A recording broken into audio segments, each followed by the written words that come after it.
Hi friends. நிறைய friends கமெண்ட்ஸில் நான் ஜேஏ அப்புறம் டைப்பிஸ்ட் ரெண்டுத்துலேயுமே செலக்ட் ஆகியிருக்கேன், நான் எது எடுக்கலாம் அப்படின்னு சொல்லி கேட்டிருந்தீங்க. உங்கள் எல்லாருக்கும் என்னோடய மனமார்ந்த வாழ்த்துக்கள் ஃப்ரெண்ட்ஸ். ஸோ நான் வேறு வேறு டிபார்ட்மெண்ட்டில் ஒர்க் பண்ணுறேன், என்னோடய ஃப்ரெண்ட்ஸ்கிட்டையும் கேட்டு என்னோடய டிபார்ட்மெண்ட் பற்றியும் உங்கள் கூட ஷேர் பண்ணிக்க போகிறேன்.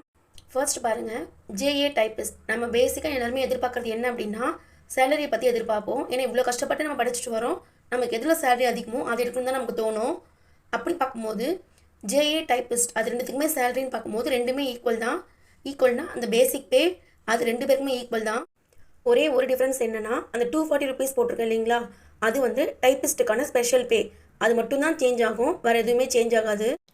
நெக்ஸ்ட் ஒன் பார்த்திங்கன்னா எல்லாருக்கும் ரொம்ப ஆர்வமாக இருக்கக்கூடிய ஒரு விஷயம் ப்ரொமோஷன் அப்படின்னு பார்க்கும்போது எங்கள் டிபார்ட்மெண்ட்டை பொறுத்த வரைக்கும் ஜேஏக்கு தான் வந்து ப்ரொமோஷனோட ப்ராபபிலிட்டி அதிகமாக இருக்கும். என்னென்னா ஜேஏக்கும் டைப்பிஸ்ட்டுக்குமே ப்ரொமோஷன் ரேஷியோ பார்த்திங்க அப்படின்னா 4:1 தான். ஆமாம், 4 ஜேஏக்கு ஒரு டைப்பிஸ்ட்டுக்கு தான் ப்ரொமோஷன் வரும், இந்த ரேஷியோவில் தான் எடுப்பாங்க. பட் ஆனால் ஒரு சில டிபார்ட்மெண்ட்டில் பார்த்திங்கன்னா 1:1 அந்த மாதிரி தான் சொல்கிறாங்க, ஈஸியாக கிடைக்குது, ஃபாஸ்ட்டாக தான் இருக்குதுன்னு சொல்கிறாங்க. அடுத்தது பார்த்திங்கன்னா ஒர்க்லோடு எப்படி இருப்போம்னு யோசிப்போம். ஜேஏக்கும் டைப்பிஸ்ட்டும் பொறுத்த வரைக்கும் இப்போ எங்கள் டிபார்ட்மெண்ட்டில் பார்த்திங்க அப்படின்னா ஜேஏக்கு ஃபைல் ஒர்க் எங்களுதுன்னு இல்லை, ஜென்ரலாகவே ஜேஏ அப்படின்னா நமக்கு வந்து ஒரு சில ரெஸ்பான்சிபிலிட்டி இருக்கும், நம்ம ஃபைல் ஒர்க் பார்க்குற மாதிரி இருக்கும். பட் டைப்பிஸ்ட் அப்படின்னா நமக்கு ரெஸ்பான்சிபிலிட்டி அந்தளவுக்கு இருக்காது, ஏன்னா நம்ம ஃபைல் ஒர்க்ஸ் தான் பார்க்க மாட்டோம். டைப்பிஸ்ட் அப்படின்னு சொல்லும்போது நமக்கு ஜேஏஓ சூப்பரண்டோ அசிஸ்டண்ட்டோ அவங்க என்ன டிராஃப்ட் கொடுக்குறாங்களோ நம்ம அதை டைப் பண்ணுற மாதிரி தான் இருக்கும். பட் ஆனால் ஒரு சில ஆஃபீஸ் அட்மாஸ்பியரை பொறுத்து இருக்கிற ஸ்டாஃப் ஸ்ட்ரென்த்தை பொறுத்து டைப்பிஸ்ட்டுக்கும் ஒரு சில விஷயங்களை பிரித்து கொடுப்பாங்க. ஃபார் எக்ஸாம்பிளுக்கு சொல்லணும்னா நான் டைப்பிஸ்ட்டு தான், நான் டைப்பிங் ஒர்க் மட்டும் தான் பண்ணுவேன் அப்படின்னு நம்ம சொல்ல முடியாது. ஏன்னா இப்போ ஜேஏ வேக்கண்ட் இல்லை லீவு அப்படின்னா அவங்க ஒர்க்கே சேர்த்து நம்ம பார்க்குற மாதிரி இருக்கும் ஷேர் பண்ணி. இப்போது ஜென்ரலாக ப்ரமோஷன் பற்றியும் ஜேஏ டைப்பிஸ்டோட ஒர்க் நேச்சர் பற்றியும் சிம்பிளாக உங்க கூட ஷேர் பண்ணுறேன், அதை வச்சு நீங்கள் ஒரு கெஸ்ஸுக்கு வாங்க. இப்போ பாருங்கள், இதுதான் ஜேஏ டைப்பிஸ்ட்டுக்கு. இப்போது ஆஃபீஸில் பார்த்தீங்கன்னா ஒரு சில ரிஜிஸ்டர்ஸ் மெயின்டைன் பண்ணோம் அப்படின்னு சொல்லிட்டு ஆஃபீஸ் ஆர்டர் போட்டு கொடுப்பாங்க, அதை செக்ஷன் வைஸ் பிரிப்பாங்க, ஏபிசி அப்படின்னு பிரிப்பாங்க. ஏல மேக்ஸிமம் 2 ஜே இருந்தாங்கன்னா ஏபின்னு பிரிச்சுருவாங்க, இல்லை சூப்பர் இருந்தாங்கன்னா சூப்பருக்கு ஒரு செக்ஷன் கொடுப்பாங்க. அதில் இப்போ ஜேஏ அப்படின்னு பார்க்கும்போது பிஆர் அப்படின்னு சொல்லுவாங்க, தன் பதிவேடு, அதுதான் மெயின், அதை அவங்க மெயின்டைன் பண்ணணும். அது ரிலேட்டடாக தான் நிலுவைப் பட்டியல், முன்கொணர்தல் பதிவேடு, தொடர்குறிப்பு பதிவேடுன்னு சொல்லுவாங்க. மெயின் பார்த்து தன் பதிவேடு, அதில் இருக்க ஒரு சிலதை டிவைட் பண்ணி தான் இதில் எழுதுவாங்க. அவங்க செக்ஷனில் என்னென்ன கம்ப்ளைண்ட்ஸோ இல்லை எது சம்மந்தமானதெல்லாம் அவங்க பார்க்கணுன்னு சொல்லிட்டு ஆஃபீஸ் ஆர்டரில் மென்ஷன் பண்ணியிருப்பாங்க, அந்த செக்ஷன் டியூட்டிஃபுல்லாக அவங்க தான் பார்க்கணும். மேக்ஸிமம் பார்த்திங்கன்னா பிடிஎல்லாம் ஜேஏ தான் பார்க்குற மாதிரி இருக்கும். பிடிஎல்னால் இப்போ நம்ம சபார்டினேட் கிட்ட அவங்க இன்ஸ்பெக்ஷன் போகிறாங்கன்னா நம்ம டிபார்ட்மெண்ட் ரிலேட்டடாக அவங்களுக்கு இன்கம் வருது, என்னென்ன சோர்ஸு, அந்த மாதிரி டீட்டெயில்ஸ் தான் நம்ம கலெக்ட் பண்ணி அதை கன்சல்டேட் பண்ணி ஹெட் ஆஃபீஸ்க்கு அனுப்பணும். அது பீரியடிக்கல் ரிஜிஸ்டர்னு சொல்லுவாங்க, பிடிஎல்னு சொல்லுவாங்க. அது மேக்ஸிமம் ஜேஏ தான் பண்ணுற மாதிரி இருக்கும். அப்புறம் இப்போ ஒரு கம்ப்ளைண்ட் வருதுன்னா அதுக்கெல்லாம் டிராஃப்ட் ரெடி பண்ணி லெட்டர் ரெடி பண்ணுறதுலாம் ஜேஏவோட ஒர்க் தான், அவங்க தான் ரெடி பண்ணணும். அதெல்லாம் டைப் பண்ணுறது மட்டும் தான் டைப்பிஸ்டோட வேலையாக இருக்கும். டைப்பிஸ்ட்டுன்னு பார்க்கும்போது அவங்களுக்கு மெயினாக அவங்க கீப்பப் பண்ண வேண்டிய ஒரே ரிஜிஸ்டர் என்ன, அந்த சுத்த நகல் பதிவேடு. அப்படின்னா என்னென்னா நம்ம ஒரு நாளைக்கு எத்தனை தபால் டைப் பண்ணுறோமோ அதை இதில் லிஸ்ட்டு போட்டு எழுதணும். ஏதாவது பேலன்ஸ் இப்போ இன்றைக்கி ஒரு 10 தபால் உனக்கு கொடுக்குறாங்க அப்படின்னா டைப் பண்ணேன், 10ல் எத்தனை தபால் நம்ம டைப் பண்ணியிருக்கோம், பேலன்ஸ் எவ்வளோ இருக்குது, பெண்டிங் இருக்கிறது அதை மென்ஷன் பண்ணிட்டு திரும்ப அடுத்த நாள் கொடுக்குறது, அப்படியே கன்சல்டேட் பண்ணிட்டு வந்துகிட்டே இருக்கணும். அதுதான், அதை தவிர்த்து வேறு எதுவுமே இல்லை. இது ரொம்ப ஈஸியாக இருக்குது இந்த ரிஜிஸ்டரை பொறுத்த வரைக்கும். அதுக்கப்புறம் பார்த்தீங்கன்னா பகிர்மான பதிவேடு, டிஸ்ட்ரிபியூஷன் ரிஜிஸ்டர்னு சொல்லுவாங்க. இது ஆஃபீஸ்க்கு ஒரு அத்தனை தபாலையும் நம்பர் போட்டு இதில் என்ட்ரி போட்டு அதை நம்ம எல்லாருக்கும் பகிர்ந்து கொடுக்கணும். அதுவும் நம்ம டைப்பிஸ்ட் தான் பார்க்குற மாதிரி இருக்கும். அனுப்புகை பதிவேடு, நம்ம அடிக்கிற தபாலை நம்ம ஹெட் ஆஃபீஸர்கிட்ட சைன் வாங்கி எங்கே அனுப்ப சொல்கிறாங்களோ அந்த ரிஜிஸ்டரில் என்ட்ரி போட்டு நம்ம அனுப்புவோம், அதுவும் நம்ம தான் மெயின்டைன் பண்ணுற மாதிரி இருக்கும். பதிவு தபால்கள் பதிவேடு அப்படின்னா ரிஜிஸ்டர்ஸ் தபால்லாம் வருது இல்லைங்களா, அந்த நம்பர்லாம் எழுதி மெயின்டைன் பண்ணணும். அஞ்சல் விலை பதிவேடு, ஸ்டாம்ப் வாங்கியிருப்பாங்க, எவ்வளோ அமௌண்ட்டுக்கு ஸ்டாம்ப் இருக்குது, அதை நம்ம எவ்வளோ செலவு பண்ணியிருக்கோன்னு சொல்லிட்டு டேட் வைஸ் போட்டு அதை நம்ம ரெடி பண்ணி வச்சுக்கணும், அதை மெயின்டைன் பண்ணுற மாதிரி இருக்கும். மேக்ஸிமம் நம்மளோட ஒர்க்கு டைப்பிங் ஒர்க்காக இருக்கும். பட் திரும்பவும் சொல்கிறேன், டிபெண்ட்ஸ் ஆன் த ஆஃபீஸ் தான். என்னமோ நான் நிறைய வரிசையாக சொல்கிற மாதிரி இருக்கும், குழப்புற மாதிரி இருக்கும். குழம்புறதுக்குலாம் எதுவுமே இல்லைங்க. சிம்பிளாக சொல்லணும்னா ஃபார் எக்ஸாம்பிள் இப்போ ஒரு தபால் ஒரு ஆஃபீஸ்க்கு வருது அப்படின்னா ஒரு நாளைக்கு ஒரு 10 தபால் வருது அப்படின்னா நம்ம தான் கலெக்ட் பண்ணுவோம், டைப்பிஸ்ட் கலெக்ட் பண்ணி அது எல்லாத்துக்குமே ஆஃபீஸ் சீல் போட்டு டேட் சீல் போட்டு நம்பர் கொடுக்கணும். 1லேருந்து 10 வரைக்கும் நம்பர் கொடுப்போமா, நம்பர் கொடுத்த அப்புறமா அது இந்த டிஸ்ட்ரிபியூஷன் ரிஜிஸ்டர்ஸில் நம்பர் போட்டு எழுதுவோம். எழுதிட்டு அது என்ன சப்ஜெக்ட் வந்திருக்கு நமக்கு ஆல்ரெடி ஆஃபீஸ் ஆர்டரில் மென்ஷன் பண்ணியிருப்பாங்க, இந்த சப்ஜெக்ட்லாம் இவங்க ஜேஏ 1ஆ 2வா இல்லை சூப்பரண்டாக யாருக்குன்னு மென்ஷன் பண்ணியிருக்கோம். அவங்களுக்கு அந்த தபாலை பிரித்து கொடுத்துட்டு டிஆரில் நம்ம சைன் வாங்கணும். இது நம்மளோட டியூட்டி. ஜேஏ வாங்கினதுக்கப்புறம் அவங்க என்ன பண்ணுவாங்கன்னா அந்த தபாலை ஃபுல்லாக படித்து பார்த்து அது என்ன கம்ப்ளைண்ட்டு, இப்போ சப்போஸ் அது நம்ம ஆஃபீஸ் மூலமாகவே ஆக்ஷன் எடுக்கிறோம் அப்படின்னா நம்மளோட சபார்டினேட் யாருக்கு அனுப்பணும்னு முடிவு பண்ணி அவங்களுக்கு அனுப்புவாங்க. இல்லை மற்ற ஆஃபீஸ்க்கு அனுப்பணுன்னா அதுக்கு அவங்க ரெடி பண்ணி அனுப்புவாங்க.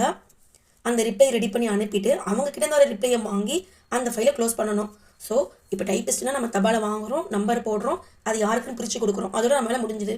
இது ஜேஏனா அந்த தபால் என்னன்னு பார்த்து அதுக்கு ஆக்ஷன் எடுக்க வேண்டிய அத்தாரிட்டி யாருன்னு பார்க்கணும், அவங்களுக்கு ஒரு லெட்டரை வச்சு அதை கன்வே பண்ணணும், அவங்க அதுக்கு ஆக்ஷன் எடுத்து ஆக்ஷன் ரிப்போர்ட் நம்மக்கிட்ட கொடுத்தா அதை வாங்கி நம்ம ஃபைலை க்ளோஸ் பண்ணணும். இதுதான் ஜேயோட ஒர்க்கு. இதே மாதிரி தான் அந்தந்த டிபார்ட்மெண்ட்டை பொறுத்து டிபார்ட்மெண்ட் மெயின் ஒர்க்கு எல்லாமே மாறுபடும். அதே மாதிரி ப்ரமோஷனுக்கு பார்த்தீங்க அப்படின்னா ஜேஏனா டிபார்ட்மெண்ட் எக்ஸாம் கிளியர் பண்ணணும். ஒவ்வொரு டிபார்ட்மெண்ட்லேயுமே அந்த டிபார்ட்மெண்ட் ரிலேட்டட் பேப்பர்ஸ்னு ஒரு சில சப்ஜெக்ட்ஸ் இருக்கும். அதுக்கப்புறம் காமனாக டிஓஎம் சொல்லுவாங்க, அதுக்கப்புறம் அக்கௌண்ட்ஸு. இது வந்து எல்லா டிபார்ட்மெண்ட்ஸில் இருக்கவங்க எழுதுவாங்க, இது காமன். இந்த 2 பேப்பர் டிஓஎம்மும் அக்கௌண்ட்ஸும் வந்து ரொம்ப காமன். அக்கௌண்ட்ஸ்னால் என்ன அப்படின்னா, இப்போது நம்ம ஆஃபீஸில் ஒர்க் பண்ணுறோம், ரிட்டையர் ஆகுறாங்க, இல்லை இஎல் எடுக்கிறாங்க, எம்எல் எடுக்கிறாங்க, எஸ்ஆர் எப்படி பதிவு பண்ணணும், அந்த ரிலேட்டட் அக்கௌண்ட்ஸ் சம்ஸ் தான் நமக்கு இதில் வரும். டிஓஎம் அப்படின்னா அலுவலக நடைமுறை சொல்லுவாங்க. ஆஃபீஸ் டைமிங் என்ன, என்னென்ன லீவுலாம் இருக்குது, ஒரு ஆஃபீஸில் என்னென்ன ரிஜிஸ்டர்ஸ் எப்படி மெயின்டைன் பண்ணணும். ஸோ இது ரெண்டுமே வந்து ஜென்ரலாக எல்லா டிபார்ட்மெண்ட்டுமே இருக்கக்கூடிய எக்ஸாமு. இதை தவிர்த்து நம்மளோட டிபார்ட்மெண்ட் என்னவோ அதை சார்ந்து நம்ம தெரிஞ்சுக்கிறதுக்காக ஒரு சில பேப்பர்ஸ் இருக்கும். இப்போ எங்கள் டிபார்ட்மெண்ட்டில் மொத்தம் 4 பேப்பரு. ஸோ ஃபஸ்ட்டு அவங்க டிபார்ட்மெண்ட் எக்ஸாம் கிளியர் பண்ணணும். கிளியர் பண்ணதுக்கப்புறமா ஜேஏவாக இருக்கும்போதே பவானி சாகர் அடிப்படை பயிற்சிக்கு அனுப்புவாங்க. பவானி சாகர் அடிப்படை பயிற்சினா ஈரோடு மாவட்டத்தில் இருக்க பவானி சாகர்ங்கிற பிளேஸில் நடக்கும். அது கம்பல்சரி எல்லாருமே போய் ஆகணும். போக முடியாதுன்னு அவங்க சொல்ல முடியாது. அங்கேயுமே நமக்கு இதை பற்றின எக்ஸாம்ஸ் தான் வைப்பாங்க, அதை கிளியர் பண்ணியிருக்கணும். அதுக்கப்புறம் தான் நமக்கு ப்ரமோஷன் வரும். பட் ஆனால் டைப்பிஸ்ட்டை பொறுத்த வரைக்கும் நமக்கும் டிபார்ட்மெண்ட் எக்ஸாம் எழுதணும். சிஓஏ டைப்பிங் முடிச்சதுக்கப்புறம் கம்ப்யூட்டர் ஆன் ஆஃபீஸ் ஆட்டோமேஷன் சொல்லிட்டு ஒரு கோர்ஸ் இருக்கு இல்லைங்களா, அந்த கோர்ஸை நம்ம கம்ப்ளீட் பண்ணியிருக்கணும். அதுதான் நம்மளோட மெயின். இதை முடிச்சிட்டாலே நமக்கு ப்ரொபேஷன் எல்லாமே கிளியர் பண்ணிவிடுவாங்க. ப்ரொமோஷனுக்கும் நமக்கு அவ்வளோதான். ஆனால் ஆஃப்டர் அசிஸ்டன்ட் ஆனதுக்கப்புறமா டைப்பிஸ்ட்டுக்கும் இந்த பவானி சாகர் அடிப்படை பயிற்சி அனுப்புவாங்க. என்னென்னா ஜேஏவாக இருக்கும் போதே அவங்களுக்கு பவானி சாகர் அடிப்படை பயிற்சி இருக்கும். டைப்பிஸ்ட்டை பொறுத்த வரைக்கும் ஆஃப்டர் அசிஸ்டன்ட் ப்ரொமோஷனுக்கு அப்புறம் தான் இந்த பயிற்சிக்கு அனுப்புவாங்க. அவ்வளோதாங்க. என்னை பொறுத்த வரைக்கும் எனக்கு தெரிஞ்ச விஷயங்கள், நான் கேட்டு தெரிஞ்சுட்ட விஷயங்கள் எல்லாத்தையுமே சொல்லிட்டேன். ஏன்னா இப்போ நம்ம ஜேஏவாக இருக்கோம் அப்படின்னா நமக்குன்னு வந்து ஒரு குறிப்பிட்ட ஃபைல் ஒர்க்ஸ் தான் இருக்கும். நம்மளோட ஃபைல் ஒர்க்கை பார்த்தாலே போதுமானதாக இருக்கும். பட் ஆனால் டைப்பிஸ்ட் அப்படின்னா நான் லீவ் போட்டாலும் நம்மளை அதை பார்க்க சொன்னால் பார்த்து தான் ஆகணும். ஏன் நம்மளை பொறுத்த வரைக்கும் அவங்க ஃப்ரீயாக இருக்க மாதிரி தான் யோசிப்பாங்க. நமக்குன்னு பர்டிகுலராக ஒரு ஃபைல் ஒர்க்குன்னு இருக்காது. பட் ஜென்ரலாக சொல்லணும் அப்படின்னா நம்ம ஜேஏவாக போகிறோம் அப்படின்னா ஸ்டார்டிங்கில் தான் கஷ்டமாக இருக்கும். அதுக்கப்புறம் நம்ம அந்த ஃபைல் ஒர்க்லாம் பார்க்கும்போது நமக்கு வந்து அந்த க்ரியேட்டிவிட்டி இன்க்ரீஸ் ஆகும். டிராஃப்ட் எழுத கற்றுப்போம், பேசிக்ஸை நான் தெரிஞ்சுப்போம்.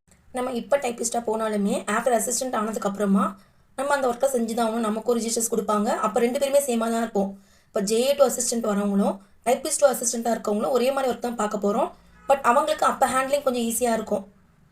ஏன்னா எல்லாமே அவங்க இப்போயே தெரிஞ்சுக்கிறாங்க, நிறைய விஷயங்கள் தெரிஞ்சுப்பாங்க. பட் நமக்கு இப்போ எல்லாமே புதுசாக இருக்க மாதிரியும் இருக்கும்.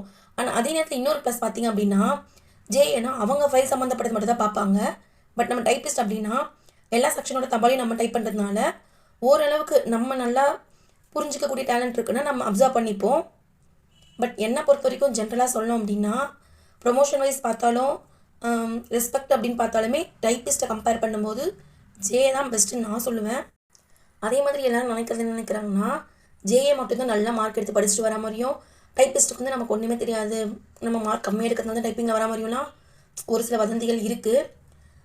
நான் திரும்பவும் சொன்ன மாதிரி ரெஸ்பெக்ட்டுன்னு பார்க்கும்போதும் ஜேஏக்கு கொஞ்சம் ரெஸ்பெக்டாக இருக்கும். அவங்க ஃபைல் பார்க்குறாங்க. அதனால் நம்ம டைப்பிஸ்ட்னும் போது நமக்கு க்ரியேட்டிவிட்டி இல்லை, நமக்கு எதுவும் நாலேஜ் இல்லாத போலேயும் ஒரு சில இடத்துல நடத்துவாங்க. எதுவுமே நமக்கு அமைகிற ஆஃபீஸை பொறுத்து தாங்க நான் சொல்லுவேன். எனக்கு எந்த வித ரெஸ்பான்சிபிளும் வேண்டாம், ஜஸ்ட்டு அவங்க கொடுக்குற வேலையை செஞ்சுட்டு நான் பாட்டுக்கு போயிட்டுருக்கேன் அப்படின்னு நினைக்கிறவங்க தாராளமாக நீங்கள் டைப்பிஸ்ட் எடுத்துக்கலாம். இல்லை நான் வந்து ஃபைல் ஒர்க்லாம் பார்க்கணும், எனக்கு அதெல்லாம் பிடிக்கும், நான் புதுசாக டிராஃப்ட் எழுதணும், கற்றுக்கணும், அதெல்லாம் தெரிஞ்சுக்கணும்னு நினைக்கிறவங்க தாராளமாக நீங்கள் ஜேஏ எடுக்கலாம். இன்னொன்று மெயினாக என்ன சொல்லலாம்னு பார்த்தீங்கன்னா செக்ரட்டரியேட் கிடச்சா தயவு செஞ்சு எடுங்க. எல்லாருமே சென்னை ஓகே அப்படின்றவங்க செக்ரட்டரியேட் கிடச்சா, ஃபினான்ஸ் கிடச்சா தாராளமாக எடுங்க. ஏன்னா அங்கே தான் இருக்கிறதே ஃபாஸ்ட் ப்ரமோஷனு. அதுவும் இல்லாமல் செக்ரட்டரியேட்டில் ஒர்க் பண்ணுறேன் அப்படின்னாலே அது ஒரு கெத்து தாங்க. சென்னை முடியல அப்படிங்கிற பட்சத்தில் நம்ம மற்ற டிபார்ட்மெண்ட் பற்றி யோசிக்கலாம். உங்களுக்கு 2த்துலேயுமே இருக்குது, ரேங்க் வைஸ் எல்லாமே ஓகே அப்படின்னா ஓரளவுக்கு நீங்கள் அக்கம் பக்கம் இருக்கவங்க யாரையாச்சும் நல்லா விசாரிச்சுக்கோங்க. அந்த ஆஃபீஸ்லேயே கூட போய் விசாரிங்க, அங்கே ப்ரொமோஷன் எப்படி இருக்கும்னான்ட்டு யாரையாச்சும் கேளுங்க, கண்டிப்பாக சொல்லுவாங்க. யாரும் சொல்ல மாட்டேன்னா சொல்ல மாட்டாங்க. அதே மாதிரி ப்ரீ பிளான் பண்ணி டிபார்ட்மெண்ட்ஸ் லிஸ்ட் எடுத்து வச்சுக்கோங்க. பதட்டப்படாமல் இது இல்லைனா எது எடுக்கணும் அப்படிங்கிற மாதிரி ப்ரிப்பேராக இருங்க. எல்லாத்துக்கும் ப்ரியாராகவே போயிடுங்க. அங்கே ஒர்க் பண்ணுறவங்க யாராச்சும் தெரிஞ்சவங்க இருந்தாலோ இல்லை யாருமே எனக்கு தெரியல அப்படிலாம் யோசிக்காமல் நேரில் நீங்களோ இல்லை உங்கள் பேரண்ட்ஸையோ அனுப்பி விசாரிக்க சொல்லுங்கள். இல்லை உங்கள் ஃப்ரெண்ட்ஸு வேறு யாராச்சும் ஒர்க் பண்ணால் கூட ரிலேட்டிவ்ஸ் கிட்டே கேட்டுக்கோங்க. கேட்டுட்டு நல்ல டிபார்ட்மெண்ட்டாக சூஸ் பண்ணுங்கள். இப்போ நான் சொன்னது வந்து ஃபுல் அண்ட் ஃபுல் என்னோடய எக்ஸ்பீரியன்ஸ்லையும் வேறு டிபார்ட்மெண்ட்டில் ஒர்க் பண்ணுற என் ஃப்ரெண்ட்ஸ்கிட்டையும் கேட்டு நான் அதை வச்சு தான் உங்கள் கூட ஷேர் பண்ணியிருக்கேன். ஸோ நீங்களும் ஒரு 4 பேர்கிட்ட கேட்டுட்டு அதுக்கப்புறமா உங்கள் முடிவு என்னங்கிறத எடுங்க. ஜேஏ எடுத்து உங்களால் ஃபைல் ஒர்க் பார்த்து ரெஸ்பான்சிபிளாக இருக்க முடியும்னா தாராளமாக ஜேஏ எடுங்க. இல்லை எனக்கு அதெல்லாம் வேணாம், நான் ஜஸ்ட்டு சொல்கிற வேலையை செஞ்சுட்டு டைப் பண்ணிவிட்டு மட்டும் போகிறேன் அப்படின்னா டைப்பிஸ்ட் எடுத்துக்கோங்க. ஏன்னா எல்லா டிபார்ட்மெண்ட்லையுமே ப்ரொமோஷன் ஸ்லோன்னு சொல்ல முடியாது. ஒரு சில டிபார்ட்மெண்ட்டில் மட்டும்தான் ஸ்லோவாக இருக்குது. ஃபாஸ்ட் மூவிங் இருக்கிறதும் இருக்குது. அதனால் நல்ல டிபார்ட்மெண்ட்டாக சூஸ் பண்ணாங்க. All the best friends. அதே மாதிரி டைப்பிஸ்ட்னால் கஷ்டம் அப்படிலாம் ஒன்றும் கிடையாது. ஏன்னா ஜேஏவாகவே இருந்தாலும் டைப்பிஸ்டாகவே இருந்தாலும் நமக்கு அமைகிற ஆஃபீஸர்ஸை பொறுத்து தான் மேக்ஸிமம் சுச்சுவேஷன் மாறும். முன்னெல்லாம் வந்து பார்த்திங்கன்னா கோர்ட்டில் ஒர்க் பண்ணுறவங்க கூட டைப்பிங் வந்து அந்த டைப்பிங் மிஷினில் தான் பண்ணுவாங்கன்னு சொல்லுவாங்க. இப்போ எல்லாமே சிஸ்டமேட்டிக் ஆகிடுச்சு. எல்லா இடத்துலையுமே கம்ப்யூட்டர் இருக்குது.